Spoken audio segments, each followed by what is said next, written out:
Bonsoir, merci de nous rejoindre sur TV Fil 78 pour une nouvelle édition du 7-8, 1 heure pour faire le tour de l'actualité locale. Et la première partie de cette édition sera consacrée au mariage pour tous à 3 jours de la manifestation contre le projet de loi à Paris. Débat à suivre ce soir avec Armelle Lebras-Chopard, maire adjointe socialiste de Guyancourt, féministe revendiquée, notamment en charge d'une mission pour l'égalité des chances femmes-hommes dans l'enseignement supérieur.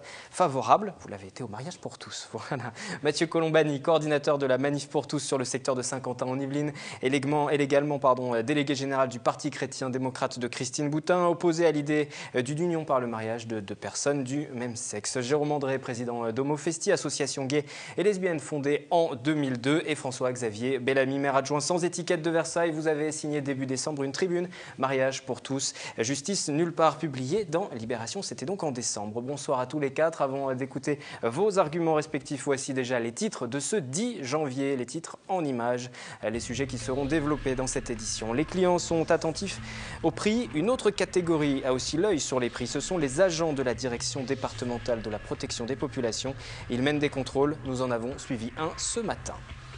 Lancement officiel de l'opération Piège jaune depuis le centre hospitalier de Versailles, et du monde pour accueillir la présidente de la Fondation, Bernadette Chirac, accompagnée de 2 parrains, Christian Carambeu et Clément Leferme, récents médaillés olympiques. À quelques jours de la manifestation parisienne contre le mariage pour tous, les associations se mobilisent pour faire connaître leur cause. Un collectif s'est créé dans les Yvelines. Nous avons rencontré certains de ses membres lors d'un tractage devant la gare de Trappes. Et parallèlement à ce débat autour du mariage gay, la rédaction vous propose le témoignage de Patricia. Son ancienne compagne a porté leurs 2 enfants. Aujourd'hui séparées, les 2 femmes se livrent une bataille juridique. Patricia n'a pas d'existence légale aux yeux de ses enfants. Elle espère que la loi lui offrira un statut également donc au 2e conjoint. La manif pour tous se déroulera le 13 janvier. Il pourrait être jusqu'à 300 000, voire plus dans les rues parisiennes. Pourquoi s'oppose-t-il au mariage pour tous? Quels sont les arguments des pro-mariage homosexuels? C'est ce que nous allons voir au cours de la prochaine demi-heure.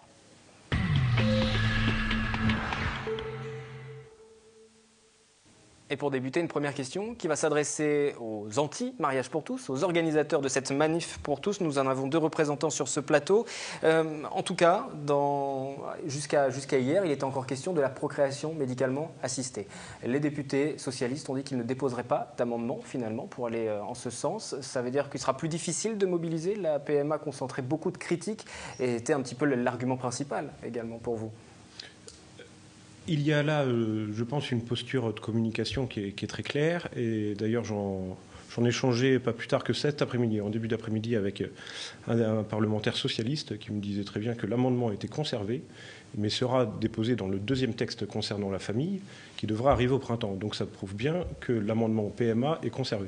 Mais là, en tout cas, on est sur une mobilisation contre le mariage pour tous. Il y avait cet argument-là de la PMA. Ça ne remet pas en cause la mobilisation? Ça ne remet pas en cause la mobilisation. Et je le répète, le texte du gouvernement sur le mariage pour tous sera suivi d'un 2e texte sur la famille. C'est un package. Et dans ce 2e texte, il y aura l'amendement PMA. Donc ça ne change rien. En ce qui vous concerne, le retrait pour l'instant de la PMA pour parler de ce sujet, que les députés socialistes finalement ne déposent pas d'amendement? Oui, mais il sera effectivement, il arrivera à l'Assemblée plus tard dans le texte qui sera voté sur la famille. Donc ça ne change finalement rien? Enfin, moi, je pense qu'à un moment donné, effectivement, il y a eu une incompréhension de la part des Français. C'est pour ça qu'il y a un recul clairement du gouvernement. L'idée, c'est effectivement de dire qu'il y a le mariage pour tous, donc où effectivement les couples homosexuels pourront, comme le prévoient les frontons, égalité, fraternité, égalité, c'est aussi égalité des droits. Et en l'occurrence, on n'est pas des sous-citoyens. Les homosexuels ne sont pas donc forcément des sous-citoyens. Et c'est vrai que pour le coup, il y avait donc le mariage pour tous, il y avait donc l'adoption, et il y a aussi donc la PMA. Et c'est vrai que pour le coup, les Français étaient quand même très hostiles donc à la PMA, et il paraissait plus judicieux que ce soit donc déporté sur les textes concernant donc tout ce qui va être donc famille, et ça sera donc voilà, ça sera en mars, plus tard, alors que le projet de loi sur le mariage pour tous sera présenté d'ici la fin du mois de janvier. Nous avons 2 représentants qui défendent ce mariage pour tous. Nous avons 2 représentants de la manif pour tous sur ce plateau. Avant de continuer, j'aimerais que chacun nous donne un petit peu ses arguments. Pourquoi êtes-vous favorable déjà tout d'abord à ce mariage pour tous? Vous venez de le dire, c'est une simple question d'égalité. les citoyens doivent tous avoir les mêmes droits. Il n'y a pas des sous-citoyens qui seraient victimes de discrimination. C'est le premier élément du côté de ceux qui veulent se marier. Maintenant, je connais l'argument. On va nous parler des enfants. Laissez-les répondre après. Allez-y déjà. C'est quand même le deuxième point. La question des enfants. Je rappelle que tous ceux qui se marient et qui sont hétérosexuels ne sont pas obligés de proclamer avant le mariage qu'ils vont avoir ou qu'ils désirent avoir des enfants. Mais ceux qui veulent avoir des enfants, et quand il y a des enfants, puisqu'il y a des couples actuellement homosexuels non mariés, eh bien à ce moment-là, c'est l'intérêt des enfants qu'il faut considérer, l'intérêt des enfants d'avoir un foyer, et un foyer avec de l'affection et une éducation qui leur est possible. François-Xavier Bellamy, on ne vous a pas encore entendu. Je crois qu'au fond, ce qui est en jeu, on parlait tout à l'heure de la question de la PMA, c'est un choix très important. Et de ce point de vue-là, je crois que, là encore, toutes les parties dans ce débat sont d'accord pour reconnaître l'importance de cette décision que nous avons à prendre. Et cette décision, je regrette, là encore, pour reparler de la PMA, qu'on en tronque en quelque sorte les conséquences. Je crois qu'on a un choix à faire qui implique un certain nombre de conséquences.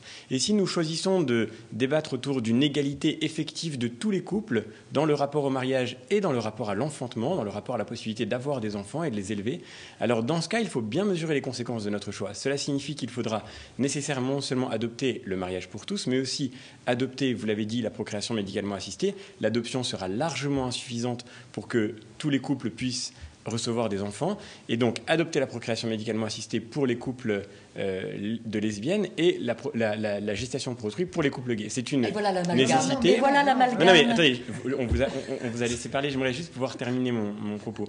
Je crois qu'on ne peut pas, sans incohérence, ne pas admettre cette nécessité absolue de ces deux dispositifs. À la limite, on a le droit de militer pour ces dispositifs. Je ne reproche à personne de le faire. Mais je crois qu'il faut bien reconnaître la nature des conséquences que nous avons à regarder avec vraiment beaucoup de discernement. Je crois, moi, pour ma part, en fait, qu'en réalité, c'est d'une fausse idée de l'égalité qu'il s'agit. Moi, je suis attaché, comme tout le monde, à ce que la justice soit rendue à chacun. Et je crois que c'est très important que nous nous engagions ensemble. Vous êtes élus, nous sommes plusieurs ici à être élus autour de cette table, pour que la justice soit garantie à tous. Et en particulier pour que les discriminations qui peuvent encore peser sur des personnes homosexuelles cessent parce qu'elles sont insupportables dans notre société. Maintenant, la question c'est, est-ce que la discrimination concerne des personnes ou est-ce qu'elle concerne des couples ? De fait, je crois que la nature de l'amour homosexuel et la nature de l'amour hétérosexuel ne sont pas exactement la même. Ça ne signifie pas qu'il y ait une dignité inférieure.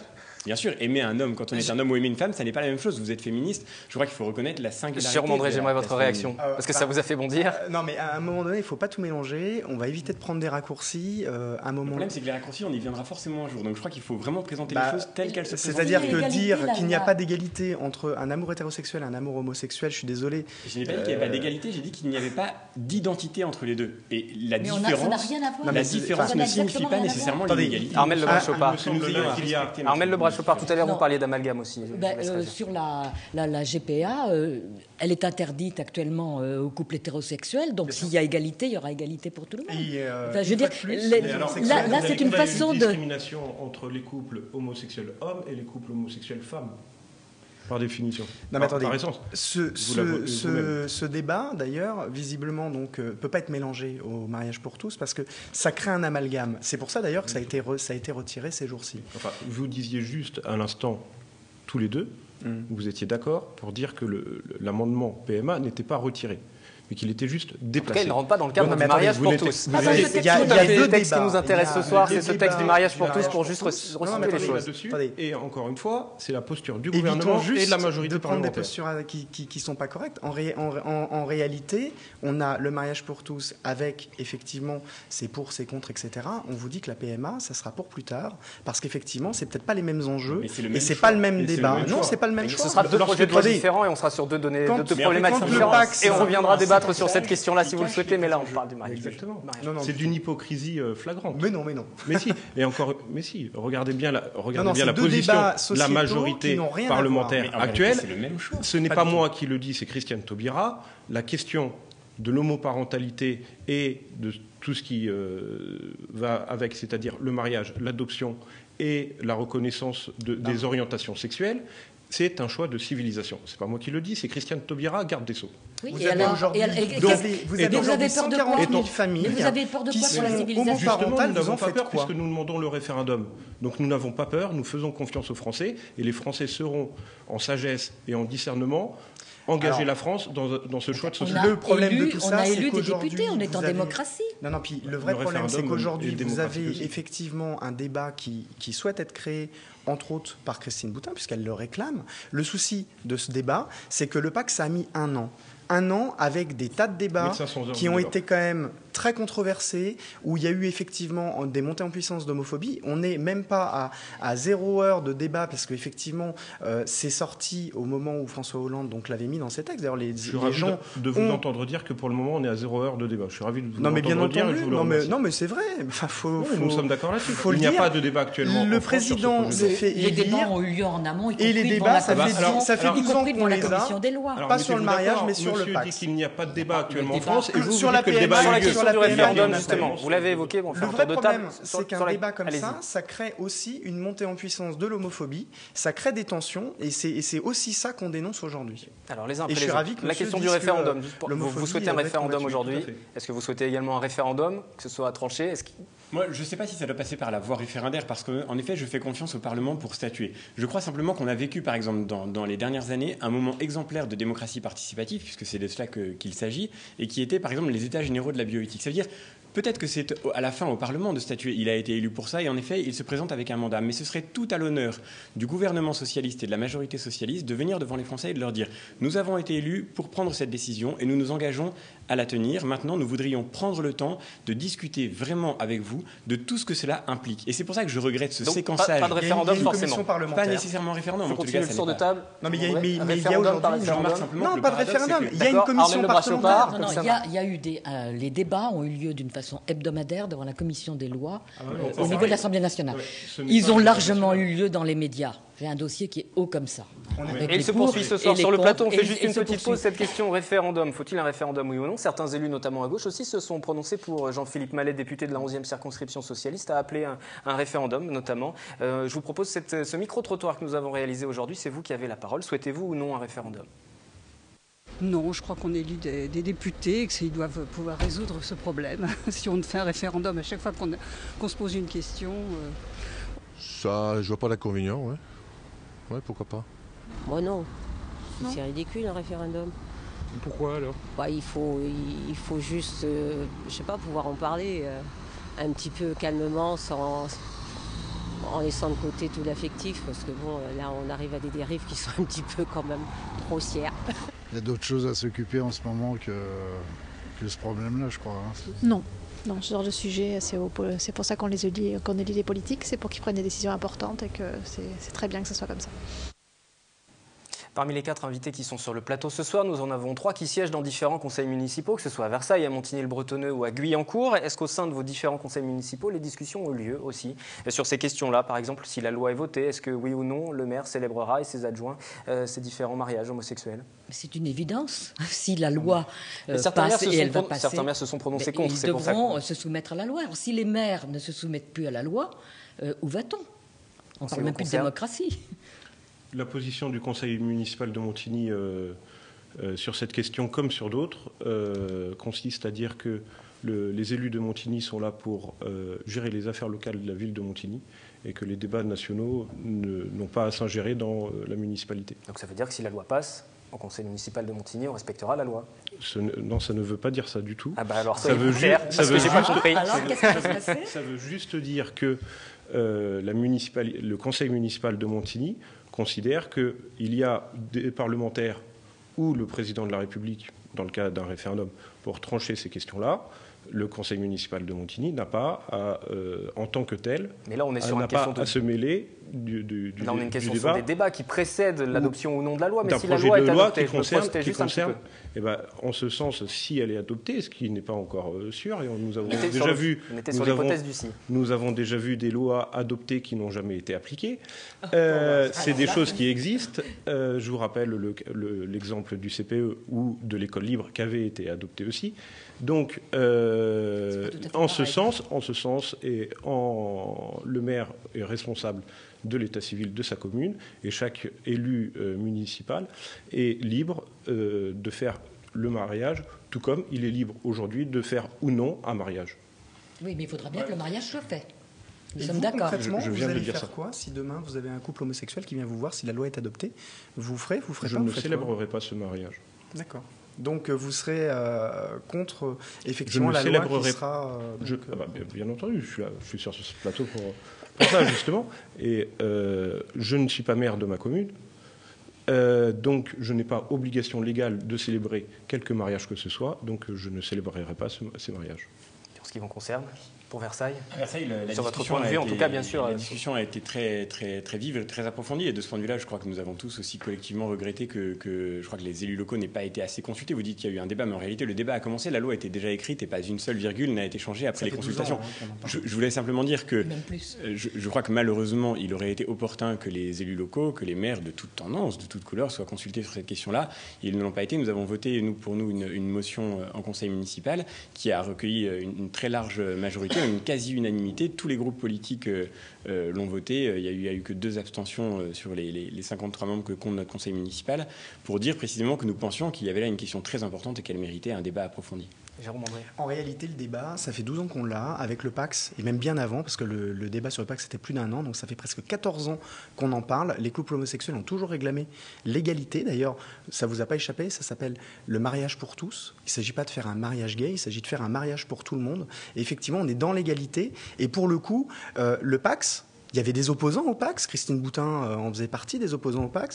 Moi, je faisais partie de ceux qui réfléchissaient à comment faire en sorte que la société évolue grâce à ce pacte civil, à ce Pacs. Et c'est vrai que pour le coup, aujourd'hui, ça profite aussi, et en majeure partie, aux hétérosexuels.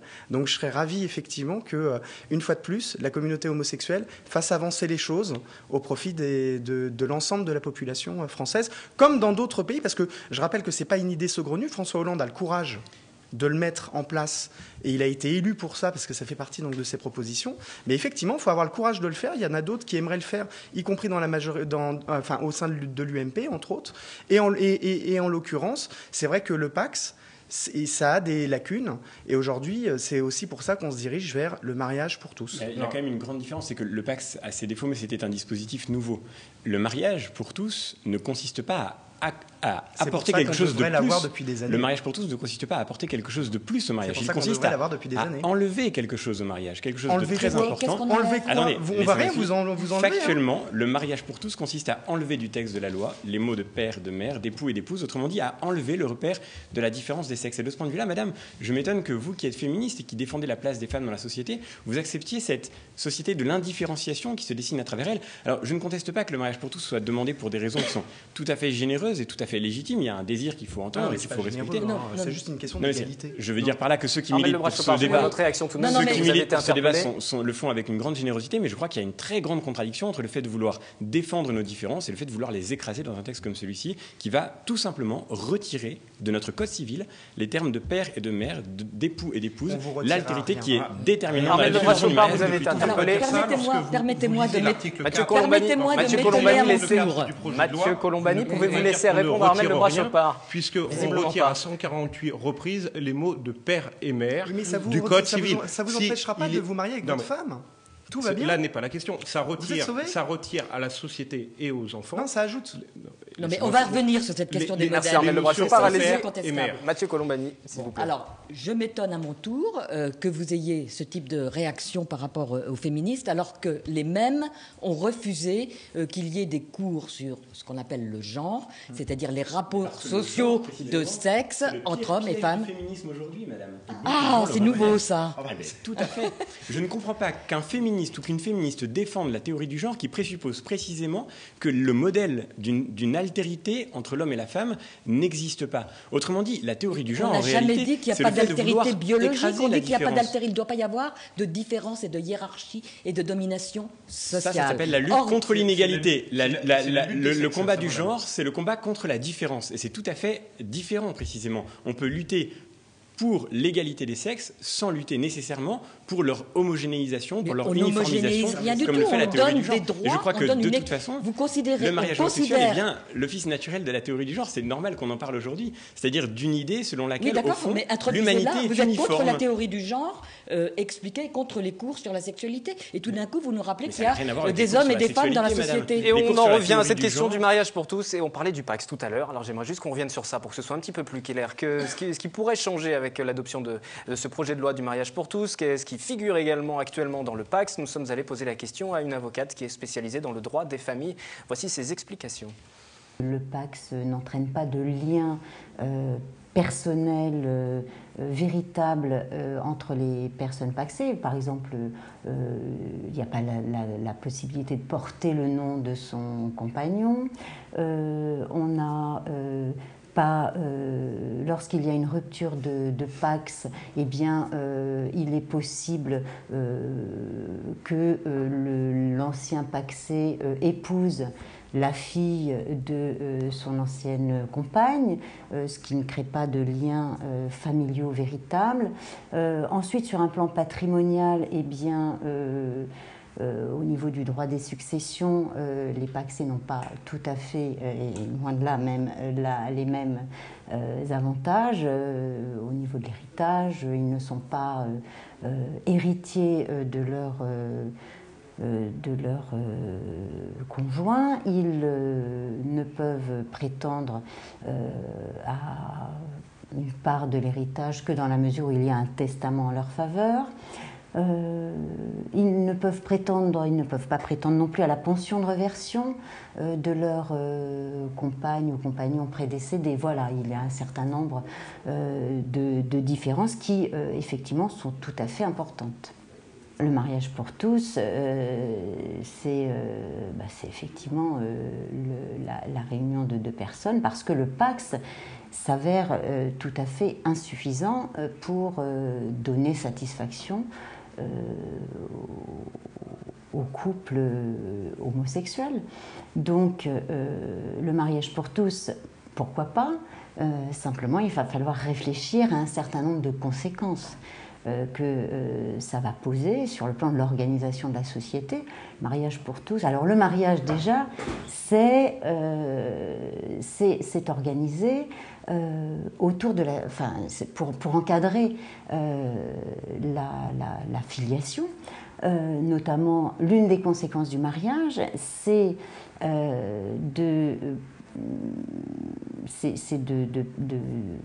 d'instaurer une présomption de paternité au profit du conjoint.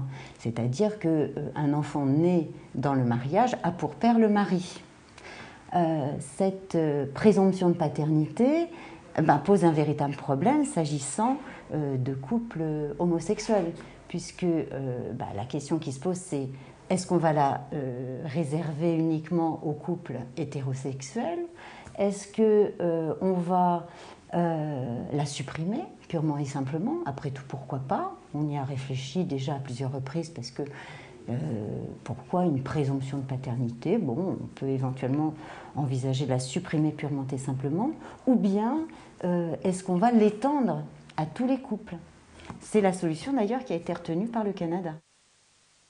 Voilà, ça pour ces quelques points soulevés par cette avocate qui nous a précisé tout de même les grandes différences avec le Pacs et puis le mariage. Donc véritablement, aujourd'hui, Jérôme André, par exemple, le Pacs, ça ne répond pas aux besoins, aux attentes, en tout cas, de la communauté homosexuelle. En tous les cas, quand on a créé le Pacs et qu'on a tous réfléchi, entre des parlementaires, des associatifs et autres, à monter le Pacs, effectivement, on n'a pas vu qu'il y avait autant de lacunes à l'époque, parce qu'il fallait bien le tester, et aujourd'hui, le Pacs est un franc succès.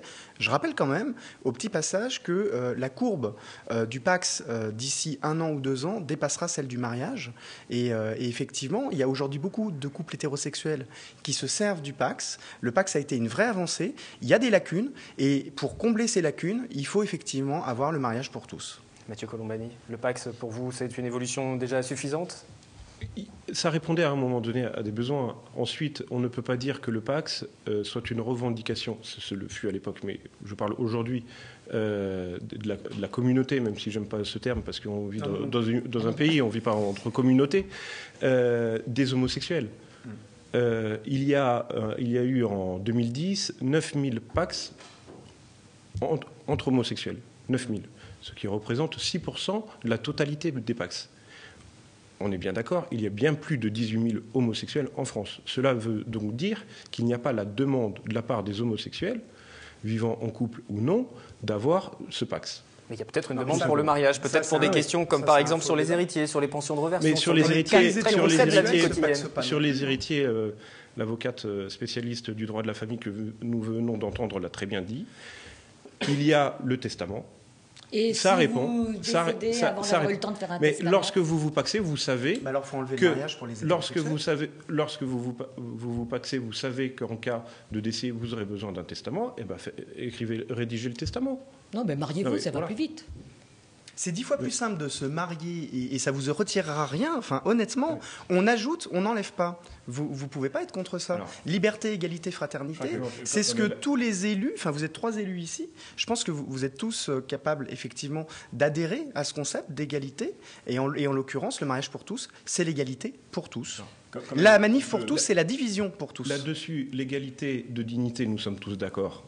Là-dessus. Oui, mais alors toutefois, pas de droit. Lorsque je marie et lorsque nous marions, et madame, vous le savez très bien tout autant que moi, lorsque nous lisons les articles 212 et compagnie du Code civil, notamment l'article 214, qui prévoit la contribution des époux aux charges du mariage, la raison pour laquelle cet article est lu au mariage, c'est aussi pour l'après, en cas de séparation, et vous savez très bien qu'un mariage français n'est jamais totalement dissous, puisque on organise la succession des biens et on organise autour de l'enfant un socle solide et encadré. Et donc ce qui prouve bien, et madame l'a très bien dit, et ce n'est pas moi qui le dis, c'est le doyen Carbonnier, qui est l'un des plus grands civilistes français, la question du mariage, c'est la question de la filiation, donc de l'enfant. Et donc l'intérêt supérieur de l'enfant. Vous êtes en train de dire qu'on a raison.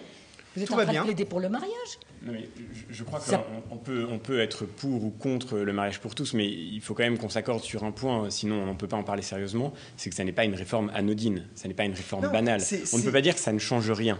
Et je crois de ce point de vue-là, pour revenir au point que nous évoquions tout à l'heure, que la disparition de l'altérité du père et de la mère, de l'époux et de l'épouse, constitue de fait une sorte de changement total de paradigme du mariage. Tout à l'heure, l'avocate que nous entendions nous disait le mariage a été construit pour accompagner, pour structurer la filiation. Et la filiation, qu'est-ce que c'est ? C'est tout simplement pour accompagner la fécondité de l'union. Un mariage sur 2 en Île-de-France divorce. Et je vous propose d'écouter un témoignage. Et vous avez des tas de familles monoparentales et vous avez des tas de familles reconstituées. Où est le problème ? J'aimerais justement qu'on écoute un témoignage. Vous pourrez ensuite réagir et poursuivre la discussion. Ce témoignage est une situation très concrète. C'est celle de Patricia. Son ancienne compagne a porté leurs 2 enfants. Aujourd'hui, elles sont séparées. Les 2 femmes se livrent une bataille juridique. Patricia n'a pas d'existence légale aux yeux de ses enfants. Elle espère que la loi va lui offrir un statut, offrira en tout cas un statut à ceux qui seraient confrontés par la suite à cette situation. Voici ce témoignage recueilli par Catherine Zulato et Patrick Jacques de Dixmude.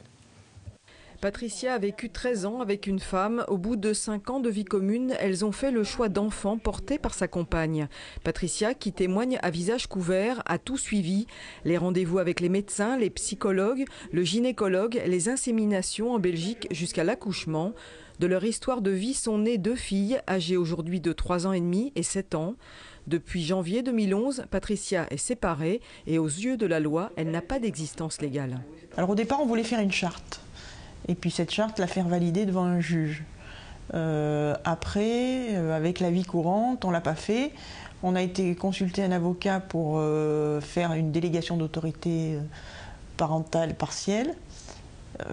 On a commencé et puis on a arrêté en cours de route parce qu'à Versailles, c'était des refus catégoriques au tribunal. Donc on n'avait rien fait au moment de la séparation et on s'était toujours dit que s'il y avait séparation, on ferait une garde alternée ou on s'arrangerait pour faire une garde pour que j'ai les enfants. C'est ce qui s'est fait au début. Au bout de 6 mois, elle a changé d'avis. On a fait un week-end sur 2 et puis le mardi soir. Et au bout de 6 mois encore, elle a changé d'avis et là, elle m'a dit « tu les verras 1 heure par semaine, tu n'as aucun droit, tu n'es rien, tu les verras 1 heure par semaine, le dimanche, quand ça m'arrange. Ces 2 filles ne sont plus venues dans la maison d'Orgeval depuis le mois de juillet dernier. Dans leur chambre, rien n'a bougé, comme un temps suspendu à la douleur. Ici, c'est la chambre de la grande. C'est la chambre qu'elle avait quand elle était toute petite. Il y a tous les doudous de quand elle est née. Mais c'est vrai que de temps en temps, je rentre dans la chambre, dans les placards, il y a les vêtements, il y a tous les jouets et je me suis effondrée plusieurs fois. Ce qui l'a fait tenir, la procédure juridique qu'elle a lancée pour obtenir un droit de visite et d'hébergement. Une première audience a eu lieu le 3 décembre. Le magistrat doit rendre son avis le 21 janvier.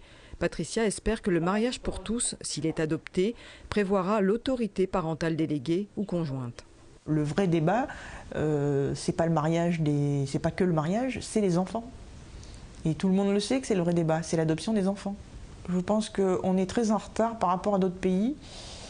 Quand je vois la Hollande où c'est commun chez eux et depuis quelques années, l'Espagne où ils ont admis l'adoption, alors que l'Espagne est un pays latin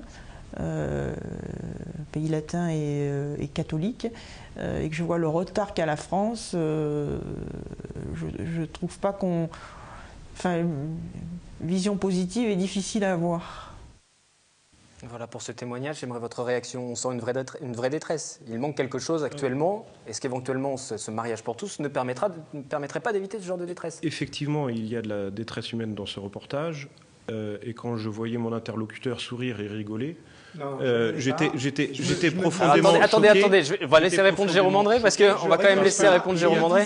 Vous pouvez peut-être laisser répondre Jérôme André, vous mentionnez des éléments qui sont passés en antenne, je voudrais juste Mathieu Colombani. Cette situation, elle est juste lamentable, et cette situation, elle n'aurait pas lieu si la France avait pris ses responsabilités au moment du Pacs, et si effectivement, au lieu de créer un Pacs, tous les associatifs, on avait demandé le mariage, on n'en serait juste pas là. Et cette situation, elle est juste dramatique. Et on a ici, en l'occurrence, des élus, et il y a beaucoup d'élus, il y a beaucoup de parlementaires qui feraient bien de regarder ce style de reportage, parce que ça, en l'occurrence, ça, c'est la vraie vie, avec des vrais gens et des vrais gens qui souffrent. Mathieu Colombani, je vais vous rendre la parole, parce que je vous ai interrompu pour que Jérôme André puisse répondre sur ce point précis, puisque vous l'avez attaqué. Je redis que j'ai été choqué que certaines personnes rigolent autour de ce plateau en regardant ces reportages. Et deuxièmement, il y a, oui, une vraie détresse. Toutefois, ce reportage a le mérite de remettre l'enfant et l'intérêt supérieur de l'enfant au cœur du débat, et donc de s'interroger sur la place et dans quel cadre nous souhaitons élever les enfants en France. Donc, quel est l'intérêt supérieur de l'enfant? Eh bien, la question. Je voudrais simplement dire qu'il y a quand même un autre manque dans cette histoire qu'on vient de voir et qui est effectivement tragique. Un manque qui n'apparaît pas du tout. Et de ce point de vue-là, il y a une expression peut-être un peu contestable dans la façon dont l'histoire nous est racontée. On nous dit, de l'histoire de ces 2 femmes sont nés 2 enfants. Cette expression, excusez-moi, elle est inexacte. Ces enfants ne sont pas nés d'une histoire entre 2 femmes. Ces enfants, elles sont nées de l'union, nécessairement de l'union d'un homme et d'une femme. Autrement dit, c'est un projet commun de 2 femmes qui ont décidé d'avoir 2 enfants. S'il te plaît, Mathieu, il y a quand même un manque dans cette histoire que je voudrais souligner. C'est que ces 2 filles manquent d'un père et que nulle part il n'est parlé de leur père. Autrement dit, mais elles ont été accompagnées, elles ont décidé d'avoir des enfants ensemble. Aujourd'hui, ces 2 femmes se sont séparées comme ça arrive dans tous les couples. Alors, ce qui est juste compliqué, c'est que si tout le monde parle en même temps, tout le monde parle en même temps et tout le monde parle plus fort l'un que l'autre, on ne comprend pas rien. Selon, je reprends une de vos expressions, une structure ancestrale, laissons nos ancêtres dormir là où ils sont. La famille a évolué. Il y a des familles recomposées qui ont 2 papas, 2 mamans, et on est en train d'essayer de voir comment on pourra donner des droits aux beaux-parents. Il y a des familles monoparentales.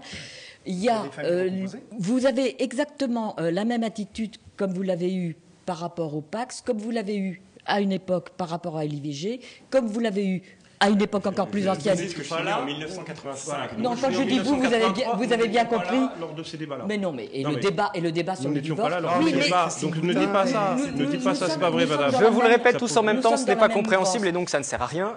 Allez-y l'un après l'autre, ce serait mieux. J'aimerais bien juste dire, malgré tout, qu'en fait, il y a une question profonde qui est posée. Et c'est de cette question dont il faut prendre la mesure. Est-ce que le fait de naître d'un père et d'une mère est un fait culturel ou est-ce que c'est un fait de nature? Est-ce que le besoin que nous avons de nos origines est un fait culturel culturel ou est-ce que c'est un fait de nature? De ce point de vue-là, vous me répondrez que les configurations familiales sont extrêmement diverses. Et c'est vrai.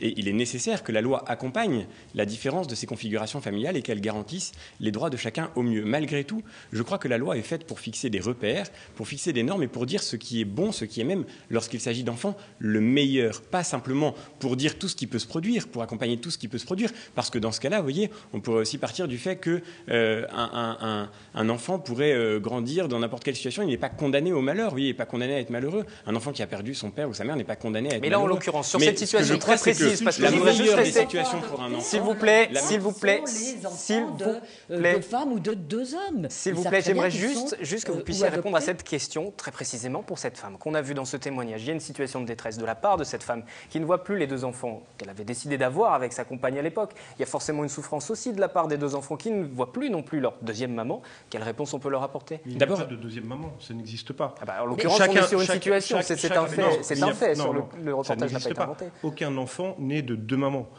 Toute personne humaine. Les deux enfants ont été élevés par deux mamans. On est bien d'accord.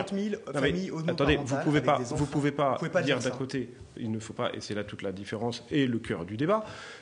Est-ce que, comme le disait M. Bellamy à l'instant, c'est un fait culturel ou un fait de nature? Ça n'existe pas. Aucune personne humaine née au monde de la rencontre de deux gamètes féminines ou de deux gamètes masculines. Sauf que les deux enfants sont élevés par deux femmes, c'est ma question. L'une des réponses aussi, et M. Bellamy l'a très bien dit encore une fois, c'est la question du père. On ne parle pas du père de ses enfants dans ce reportage. Et l'une des réponses apportées à cette dame comme aux enfants, c'est que le père soit présent et qu'on laisse le père assumer ses responsabilités. Mais on n'est pas du tout dans cette optique-là. On n'est pas sur cette... Il y a des gens qui accouchent, il y a des femmes qui accouchent et qui n'ont juste pas de mari. Et ça donne des familles monoparentales. Bienvenue en France. Oui. Il y a aussi des gens qui adoptent et qui sont juste tout seuls. Il y a aussi des pères qui peuvent être décédés. Enfin, à un moment donné... François-Xavier Bellamy, juste laissez finir de répondre Jérôme André. Si vous avez terminé, je vous passe la parole. Allez-y, voilà, l'un après l'autre. Je vous souhaite la bienvenue en 2013 aussi. Ouais. En 2013, il y a des enfants qui sont nés d'une procréation médicalement assistée, d'une mère célibataire ou d'une mère qui était en couple avec une autre femme et qui, arrivée à l'âge adulte ou même avant l'âge adulte, se pose de façon spontanée et naturelle, on ne peut pas dire que ce soit un fait de culture, la question de leur origine. Et la question de l'anonymat, par exemple, du donneur de sperme, c'est une question profonde, c'est une question... Vous ne pouvez pas la négliger, cette douleur-là, mais vous ne pouvez pas non plus négliger la question de l'anonymat, nous l'avons discuté dans la dernière loi de bioéthique, c'est une question fondamentale. Le 7-8 va devoir s'achever. Juste un dernier micro-trottoir. Pour ou contre le mariage homosexuel, c'est vous qui aurez le mot de la fin. Evelynoise, Saint-Cantinois, prononcez-vous, on vous écoute. Micro-trottoir. Je suis plutôt pour. Parce que je pense effectivement que tout le monde a le droit de se marier. Il n'y a pas de différence entre les uns et les autres. Et que voilà, je trouve qu'il faut être tolérant et accueillant. Contre. Pourquoi ça? Parce qu'un enfant a besoin d'un père et d'une mère. Je suis contre. Pourquoi ça? Parce que je pense que derrière va se poser la question des enfants. Et c'est surtout pour les enfants que je suis contre. Pour le mariage, oui, mais pour l'adoption, non. Je suis contre. À cause de le mariage en lui-même, je pense que le pacte peut suffire. Je suis pour. Pourquoi? Parce que tout le monde doit avoir les mêmes droits. Il n'y a pas à avoir de différence par rapport à une sexualité différente. D'accord. Et puis je pense que le droit de l'enfant, il est respecté dans tous ces cas, puisqu'il y a bien plein de familles monoparentales. On est même tous. Et le débat qui se poursuit hors antenne, c'est très bien et vous allez pouvoir le poursuivre encore. Merci à tous les quatre d'être venus débattre sur ce plateau. Voilà. Vous pouvez retrouver l'intégralité de cette séquence sur notre site internet dès demain matin. On change de sujet complètement à présent avant de passer à la chronique de l'écho avec l'opération Piège jaune. Depuis le centre hospitalier de Versailles hier mercredi, Bernadette Chirac est venue lancer cette opération. C'est la présidente de la fondation. Elle était accompagnée des deux parrains, Christian Carambeu et Clément Lefer, le récent médaillé olympique. Une venue très médiatique au centre hospitalier de Versailles à l'occasion du lancement de l'opération Piège jaune. Opération qui permet d'apporter un soutien financier à l'amélioration des services pédiatriques dans les hôpitaux de France. Bernadette Chirac en porte-parole emblématique, Christian Carambeu et Clément Lefer en parrain.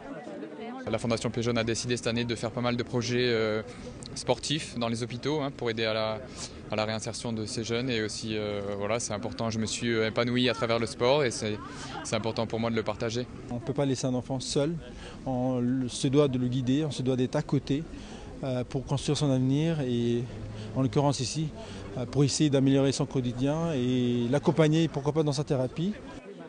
Ici, grâce aux pièces jaunes, plusieurs opérations de rénovation ont été menées. Dans le service pédiatrique, la décoration de 10 chambres pour les nourrissons, par exemple, a été financée. Une décoration avec de nouveaux meubles et surtout des couleurs. Eux, ils vont pas dire c'est joli ici, ou mais c'est dans le comportement, c'est beaucoup plus, même pour les parents, d'arriver dans un endroit où il y a de la lumière, où il y a des motifs agréables. C'est pas du tout pareil qu'un environnement où c'est tout blanc, où c'est plus stressant. Donc ça aide en fait dans la dynamique du service. Catherine Gollig souhaiterait une aide financière pour agrémenter les salles pour adolescents, ce qui ne laisse pas Bernadette Chirac indifférente. Nous allons donner une impulsion à la construction de structures pour les adolescents. Vous savez que nous avons construit à Paris la Maison de Solène, qui est en face du Val-de-Grâce, boulevard de Port-Royal,